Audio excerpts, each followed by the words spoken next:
जय हिंद दोस्तों, मैं आपका दोस्त श्यामलाल चौधरी आज आपके समक्ष जो सिविल सेवा की जो मुख्य परीक्षा होती है उसमें 4 जीएस के पेपर होते हैं। जीएस फर्स्ट, सेकेंड, थर्ड और फोर्थ। उसमें से जीएस जो फर्स्ट है इसका सिलेबस जो है पूरा विश्लेषण करने जा रहा हूं। दोस्तों आप ध्यान से देखना पूरे वीडियो को, आपका पूरा सिलेबस जो है समझ में आ जाएगा। आईएएस की जो एग्ज़ाम है इसको आपको क्रैक करने के लिए सबसे महत्वपूर्ण ये है कि आपको सिलेबस के बारे में पता होना बहुत ज़रूरी है। अगर आपको सिलेबस ही नहीं पता है तो कोई मतलब नहीं दोस्तों, ठीक है। तो अपन देखते हैं कि जो जीएस फर्स्ट है इसमें क्या क्या जो है सिलेबस में क्या क्या सब्जेक्ट दिए गए हैं। तो देखें दोस्तों, यहाँ पर आपको देखने को मिलेगा कि भारतीय विरासत और संस्कृति, विश्व का इतिहास। यानी कि आप देखेंगे भारतीय विरासत और संस्कृति से मतलब क्या है दोस्तों, यहाँ पर देखो तो भारतीय विरासत और संस्कृति मतलब है यानी कि जो अपने भारत के जो आर्ट एंड कल्चर जो है वो वाला पोर्शन अपने को इस पूरे पेपर में करना है। साथ ही साथ विश्व का इतिहास यानी कि विश्व का इतिहास भी अपने को इसमें देखना है। फिर नीचे देखेंगे दोस्तों, यहाँ पर लिख रखा है भूगोल, यानी कि भूगोल जो है वो भी देखना है ना, और समाज। और मुख्य रूप से बात करें अपन तो 3 सब्जेक्ट देखने को मिल रहे हैं आप लोग। एक कौन सा, एक इतिहास, भूगोल और समाज, ठीक है। अब विस्तृत अध्ययन करने के लिए अगर आगे बढ़ते हैं अपन, ठीक है दोस्तों। अब एक एक सब्जेक्ट करके अपन करेंगे। तो पहला सब्जेक्ट अपन ले रहे हैं इतिहास। तो दोस्तों इतिहास में क्या क्या बोल रहा है, इतिहास में बोल रहा है, पहले जो लाइन है इसकी देखेंगे, पढ़ेंगे कि भारतीय संस्कृति में प्राचीन काल से आधुनिक काल तक के कला के रूप, यानी कि भारतीय संस्कृति में जो प्राचीन काल से लगा करके आधुनिक काल तक के कला के जितने भी रूप हैं उन सभी को पढ़ना है अपने को।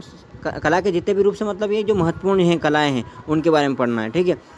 और साहित्य और वास्तुकला के मुख्य पहलू, यानी कि साहित्य और वास्तुकला के मुख्य पहलू, ये चीज़ें आपको पढ़ना है। कुल मिला के दोस्तों अगर ये पहली वाली लाइन का अगर मतलब निकालें तो आपको पढ़ना क्या है, इसका मतलब है कि आर्ट एंड कल्चर यानी कला एवं संस्कृति वाला जो पोर्शन है ये वाला आपको पढ़ना है, ठीक है। फिर आगे बढ़ते हैं दोस्तों, फिर बोल रहा है कि 18वीं सदी के लगभग मध्य से लेकर वर्तमान समय तक का आधुनिक भारतीय इतिहास, महत्वपूर्ण घटनाएं, व्यक्तित्व एवं विषय।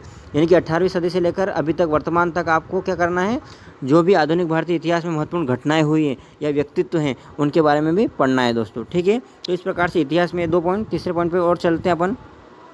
यहाँ पर लिख रखा है कि स्वतंत्रता संग्राम, इसके विभिन्न चरण और देश के विभिन्न भागों से इसमें अपना योगदान देने वाले महत्वपूर्ण व्यक्ति और उनका योगदान। वेरी वेरी इंपॉर्टेंट दोस्तों, ये ध्यान रखना, यहाँ से ज़्यादा क्वेश्चन आते हैं। स्वतंत्रता संग्राम से मतलब क्या है दोस्तों, जो स्वतंत्रता संग्राम हुआ है ना। तो स्वतंत्रता संग्राम के विभिन्न चरण से मतलब आपने देखा होगा 2-3 चरण मुख्य हैं। जैसे आप देखेंगे उदारवादी चरण, उग्रवादी चरण और गांधीवादी चरण, ये चरण। और देश के विभिन्न भागों में इसमें अपना योगदान देने वाले जो महत्वपूर्ण व्यक्ति है ना, जैसे बहुत सारे व्यक्ति का नाम सुना होगा आपने, ठीक है। उन व्यक्ति का क्या क्या योगदान है ना, उनके बारे में पढ़ना, उन व्यक्तित्व के बारे में पढ़ना है अपने को, ठीक है, ठीक है। उन्होंने क्या क्या काम करा ये पढ़ना है आपको। फिर है स्वतंत्रता के पश्चात देश के अंदर एकीकरण और पुनर्गठन। समझ पा रहे हैं, स्वतंत्रता के पश्चात यानी समझ रहे हो, यानी कि स्वतंत्रता के बाद का भारत है ना, समकालीन भारत जिसे बोलते हैं अपन। यानी कि 1947 के बाद का जो भारत है और अभी तक का जो भारत चल रहा है 1947 से लगाकर अभी तक, ये समकालीन भारत भी अपने को इसमें पढ़ना है मुख्य परीक्षा में, ठीक है दोस्तों। फिर इससे आगे बढ़ते हैं। इतिहास में कुछ और टॉपिक है, जैसे कि विश्व के इतिहास में 18वीं सदी की घटनाएं यथा औद्योगिक क्रांति, विश्व युद्ध, राष्ट्रीय सीमाओं का पुनः सीमांकन। यानी कि विश्व के इतिहास में 18वीं सदी की घटनाएं से मतलब क्या है, यहाँ पर जैसे बहुत सारी घटनाएं, जैसे आप देखेंगे कि जैसे जैसे विश्व में जो देखेंगे विश्व के पूरे इतिहास में जो आधुनिक समय की जो घटनाएं हैं जिसमें देखेंगे अपन औद्योगिक, क्या लिख रहा है यहाँ पर, इधर आ जाते हैं, पेज इधर आ गया है दोस्तों, 1 मिनट। हाँ, यहाँ पर लिख रहा है औद्योगिक क्रांति, यानी कि जो औद्योगिक क्रांति हुई थी है ना, उस औद्योगिक क्रांति के बारे में अपने को देखना है ना, औद्योगिक क्रांति के बारे में देखना है। उसके बाद में आपको क्या देखना है, औद्योगिक क्रांति के अलावा विश्व युद्ध के बारे में देखना है ना, राष्ट्रीय सीमाओं का पुनः सीमांकन जो हुआ उनके बारे में। यानी कि कुल मिलाकर दोस्तों अपनों को जो विश्व का जो इतिहास है उसके बारे में भी पढ़ना है ना। उसमें उपनिवेशवाद देख लो आप, उपनिवेशवाद की समाप्ति या राजनीतिक दर्शन साथ, जैसे साम्यवाद क्या होता है, पूंजीवाद क्या होता है, समाजवाद क्या होता है, ये सभी शामिल होंगे। और उनके रूप और समाज पर उनका प्रभाव क्या पड़ा, ये सभी चीज़ें शामिल होगी। यानी कि दोस्तों अगर यहाँ पर इस पूरे टॉपिक का आप निकालोगे, इसका पूरे का मतलब यही है कि विश्व का इतिहास आपको करना है। विश्व इतिहास में कौन कौन से टॉपिक करने, देखो विश्व का इतिहास तो बहुत बड़ा है ना, लेकिन विश्व के इतिहास में कौन कौन से टॉपिक करने हैं वो यहाँ पर दे दिया गया है। यहाँ बता रहा है कि औद्योगिक क्रांति, विश्व युद्ध, राष्ट्रीय सीमाओं का पुनः सीमांकन, उपनिवेशवाद, उपनिवेशवाद की समाप्ति कैसे हुई, या राजनीतिक दर्शन शास्त्र जैसे साम्यवाद, पूंजीवाद, समाजवाद, इन सभी के बारे में और इनका समाज पर क्या प्रभाव पड़ा ये आपको पढ़ना है। ठीक है दोस्तों, आगे बढ़ते हैं। तो ये अपना इतिहास वाला जो है पोर्शन समाप्त हो गया है। तो आपको समझ में आया इतिहास में क्या क्या चीज़ें हैं। इतिहास में अगर अपन शुरू से देखें दोस्तों यहाँ पर, तो इतिहास में आपने देखा यहाँ जो इतिहास था, तो इतिहास में एक तो अपने जो प्राचीन और मध्यकालीन और आधुनिक का कला एवं संस्कृति वाला भाग करना है आपको, ठीक है। फिर आधुनिक भारतीय इतिहास वाले चीज़ें पढ़नी है आपको, ठीक है। उसके अलावा आप देखेंगे आधुनिक भारतीय इतिहास के अलावा जो भी स्वतंत्रता संग्राम में जो भी व्यक्तित्व हुए हैं उनके बारे में भी पढ़ना है आपको। उसके अलावा आगे बढ़ेंगे अपन तो जितने भी विश्व का जो इतिहास है उसमें जो महत्वपूर्ण घटनाएं हैं उनके बारे में आपको पढ़ना है। तो ये तो इतिहास की मेन बातें हो गई दोस्तों, ठीक है। अब इतिहास के अलावा इस पहले वाले जीएस पेपर फर्स्ट में जो आप देखेंगे भारतीय समाज से संबंधित क्वेश्चन भी आते हैं। तो भारतीय समाज में क्या क्या पढ़ना है वो भी देख लो दोस्तों। देखो भारतीय समाज में आपको पढ़ना है भारतीय समाज की मुख्य विशेषता, यानी कि भारतीय समाज की मुख्य विशेषताएं क्या क्या है ना, उनके बारे में पढ़ना है। और भारत की विविधता है ना, भारत की विविधता के बारे में पढ़ना है आपको, ठीक है। फिर महिलाओं की भूमिका और महिला संगठन भी इसी में आ गया दोस्तों, ठीक है।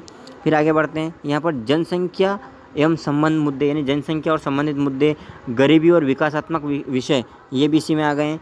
शहरीकरण है ना, और उनकी समस्या और उनके रक्षोपाय। तो कहने मतलब दोस्तों भारतीय समाज में आपको क्या पढ़ना है, एक तो भारतीय समाज क्या है, भारतीय समाज की विशेषता क्या है ना, भारत की विविधताओं के बारे में, भारत में जो महिला है उनकी भूमिका क्या रही है, महिला संबंधित संगठन कौन कौन से हैं, और जनसंख्या से संबंधित मुद्दे कौन से हैं, गरीबी संबंधित मुद्दे है ना, और विकासात्मक जो विषय हैं वो, शहरीकरण और उससे संबंधित समस्याएँ इनके बारे में आपको पढ़ना है दोस्तों। फिर आगे बढ़ते हैं दोस्तों, तो यहाँ पर आप आगे देखेंगे कि इसी में भारतीय समाज में कुछ और टॉपिक दिए गए हैं कि भारतीय समाज पर भूमंडलीकरण का प्रभाव, यानी कि जो वैश्वीकरण है दोस्तों, उस वैश्वीकरण का भारतीय समाज पर क्या प्रभाव पड़ा है ना, इसके बारे में आपको पढ़ना है। फिर आगे बढ़ेंगे इसी में, तो सामाजिक सशक्तिकरण, संप्रदायवाद, क्षेत्रवाद और धर्मनिरपेक्षता, यानी कि ये 2-3 जो टॉपिक है इनके बारे में पढ़ना है कि संप्रदायवाद क्या होता है, क्षेत्रवाद क्या होता है और धर्मनिरपेक्षता क्या होता है। इन सभी चीज़ों के बारे में आपको पढ़ना है दोस्तों। तो ये समाज के संबंधित ये दो टॉपिक आपको देखने को मिलेंगे महत्वपूर्ण रूप से, है ना। अब आगे बढ़ते हैं, पहले आप लोगों ने इस पेपर में इतिहास के बारे में देखा, फिर समाज के बारे में देखा, और अब लास्ट जो है इसका महत्वपूर्ण टॉपिक बचा है भूगोल। तो भूगोल विषय के बारे में कुछ यहाँ पर देखेंगे कि क्या क्या है भूगोल का यहाँ पर सिलेबस देखेंगे।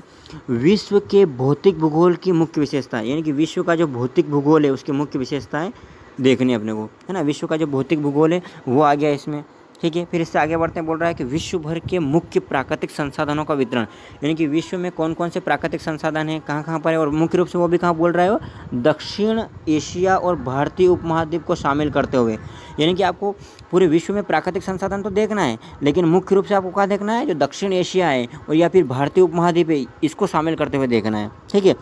और क्या बोल रहा है आगे बोल रहा है कि विश्व यानी कि भारत सहित के विभिन्न भागों में प्राथमिक, द्वितीयक और तृतीयक क्षेत्रों के उद्योगों को स्थापित करने के लिए जिम्मेदार कारक, यानी कि जो प्राथमिक, द्वितीयक और तृतीयक क्षेत्र के उद्योग होते हैं उनको स्थापित करने के लिए जिम्मेदार कारक कौन कौन से हैं, इनके बारे में भी आपको पढ़ना है दोस्तों, ठीक है। तो भूगोल में आपने इसमें क्या है, एक तो भौतिक भूगोल पढ़ना है, और विश्व में जो भी प्राकृतिक संसाधन है ना, कहाँ कहाँ पर कौन कौन से प्राकृतिक संसाधन पाए जाते हैं इनके बारे में पढ़ना है आपको, और विशेष करके दक्षिण एशिया और भारतीय उपमहाद्वीप को देखते हुए, है ना। और विश्व या भारत सहित विभिन्न भागों में प्राथमिक, द्वितीयक और तृतीय क्षेत्र के उद्योगों को स्थापित करने के लिए जिम्मेदार कारक कौन कौन से उनके बारे में भी पढ़ना है, ठीक है। तो भूगोल में ये हो गया एक महत्वपूर्ण चीज़ें। अब कुछ भूगोल में कुछ चीज़ें और बची है, जैसे कि आप देखेंगे भूकंप, सुनामी, ज्वालामुखी हलचल, है ना, भूकंप, सुनामी, ज्वालामुखी हलचल, चक्रवात आदि जैसी महत्वपूर्ण भूभौतिकी घटनाएँ, भौगोलिक विशेषताओं और उनके स्थान अति महत्वपूर्ण भौगोलिक विशेषता, यानी कि कहने का मतलब यह है दोस्तों, ये जितनी भी आप घटनाएं जो कि आप आपदा प्रबंधन में पढ़ते हो, लेकिन ये आपको जो है भूगोल की दृष्टि से पढ़ना है इन चीज़ों को कि किस प्रकार से घटनाएं घटित होती है ना। और बोल रहा है कि भूगोलीय विशेषताओं, जल स्रोत और हिम आवरण सहित और वनस्पति एवं प्राणी जगत में परिवर्तन और इस प्रकार के परिवर्तन के प्रभाव। इस प्रकार से दोस्तों ये आपका पूरा भूगोल वाला पोर्शन भी समाप्त होता है। तो आपने देखा कि इस पूरे जीएस फर्स्ट वाले सिलेबस में क्या क्या मेन चीज़ें हैं, तो आपको देखा दोस्तों, यहाँ पर आप ध्यान से देखेंगे इस पूरे सामान्य अध्ययन वाला जो फर्स्ट है आपका, इसमें 3 विषय मुख्य रूप से हैं, एक इतिहास है, एक भारतीय समाज है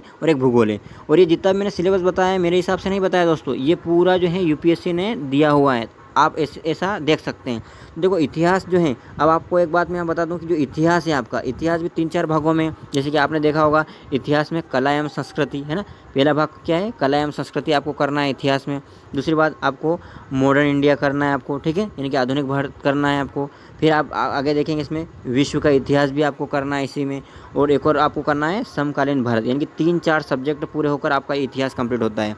पुनः याद करेंगे इतिहास में क्या क्या चीज़ें करनी है। इतिहास में आपको आर्ट एवं कल्चर यानी कि कला एवं संस्कृति वाला जो भाग है उसमें प्राचीन भारत भी आ जाएगा, आपका मध्यकालीन भारत भी आ जाएगा और आधुनिक भारत भी आ जाएगा, जिसके महत्वपूर्ण कला एवं संस्कृति के बारे में पढ़ना है आपको। दूसरी बात आपको विश्व का इतिहास पढ़ना है और आधुनिक भारत के बारे में पढ़ना है और समकालीन भारत के बारे में पढ़ना है। इनकी इतिहास में 3-4 सब्जेक्ट आपको दिमाग में रखना है। दूसरा भारतीय समाज के बारे में बात करें अपन, है ना, भारतीय समाज के बारे में, तो भारतीय समाज के बारे में दोस्तों आपने देखा होगा कि भारतीय समाज जो है उसमें बहुत सारे मुद्दे मैंने आपको बता देंगे कि भारतीय समाज क्या है, इसकी विशेषताएं क्या है, ठीक है। इसमें महिलाओं से संबंधित चीज़ें हो गई, है ना, गरीबी से संबंधित चीज़ें हो गई, है ना, इन सभी चीज़ों को ध्यान में रखते हुए शहरीकरण क्या होता है ना, सांप्रदायवाद, है ना, ये बहुत सारी चीज़ें, धर्मनिरपेक्षता, है ना, तो ये सारी चीज़ें आपको इसमें पढ़ना है। तो ये हो गया आपका समाज। समाज के बाद आता है आपका कौन सा है, भूगोल। तो भूगोल में दोस्तों याद रखना, एक तो आपको क्या करना, सामान्य भूगोल पढ़ना है ना, और विश्व का जो आप देखेंगे भूगोल तो महत्वपूर्ण चीज़ें क्या है वो आपको देखना है इसमें, ठीक है। और भूकंप, सुनामी, ये जितने भी चीज़ें मैंने आपको बताई आप एक बार पुनः देख लेना, ये महत्वपूर्ण चीज़ें ही आपको करना है। तो इस प्रकार से आपका ये जीएस फर्स्ट का सिलेबस है दोस्तों, इसे आप ध्यान से पढ़ लेना और बहुत ज़रूरी है। अगर आप इसे ध्यान से सिलेबस को देखोगे तभी आप क्वेश्चन को हल कर पाओगे, ठीक है। तो इस एग्ज़ाम आईएएस की एग्ज़ाम की तैयारी के लिए सबसे पहले आपको सिलेबस पता होना चाहिए, और दूसरी बात साथ ही साथ आपको पुराने क्वेश्चन पेपर भी देखना ना भूले दोस्तों, ठीक है। दोस्तों आपको ये वीडियो कैसा लगा कमेंट बॉक्स में ज़रूर बताएं, और अभी तक आपने अगर हमारा यूट्यूब चैनल सब्सक्राइब नहीं किया तो ज़रूर कर लें।